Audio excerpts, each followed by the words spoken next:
So if you're an heir worried about fairness or an executor wondering about what's allowed, a lot of times the question comes up, can an executor sell a probate house to themselves?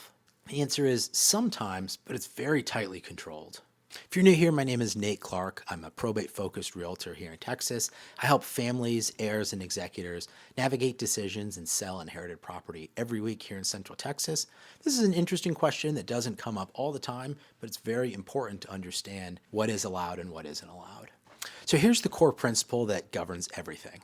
Executors have a fiduciary duty to the estate. They must act in the estate's best interests, not their own.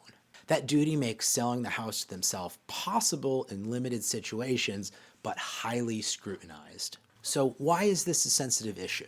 Selling estate property to yourself is considered self-dealing. Self-dealing isn't automatically illegal, but it's one of the most closely examined actions an executor can take. So the concern is simple. Was the sale fair? Were the price and terms reasonable? And was anybody disadvantaged? Because of this, extra safeguards are usually required. So in Texas, an executor may be allowed to purchase the home if all of the following are true.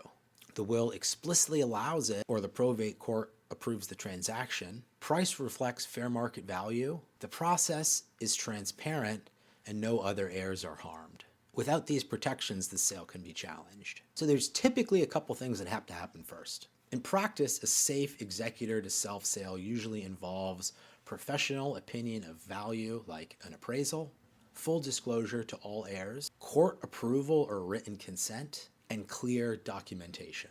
This isn't a casual transaction.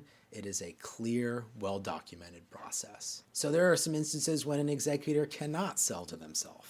An executor generally can't buy the house at a discount, avoid listing it without approval, hide information from heirs, skip required court steps, or use their position to gain unfair advantage. If this happens, the heirs may have grounds to challenge the sale. So even when it's technically allowed, many executors choose not to do an executor to self sale because it creates suspicion, can inflame family conflict, it invites legal challenges, and it can slow the probate process. In many cases, selling on the open market is cleaner and safer. In real life, most executor purchase situations resolve by gaining a neutral market value, being fully transparent, involving attorneys early on in the process, and making sure everybody understands the numbers. When clarity replaces suspicion, conflict usually decreases. Now here's an asterisk. I'm not an attorney, so I don't provide legal advice, but I work hand in hand with title companies and probate attorneys all the time, and I've seen families in this situation before.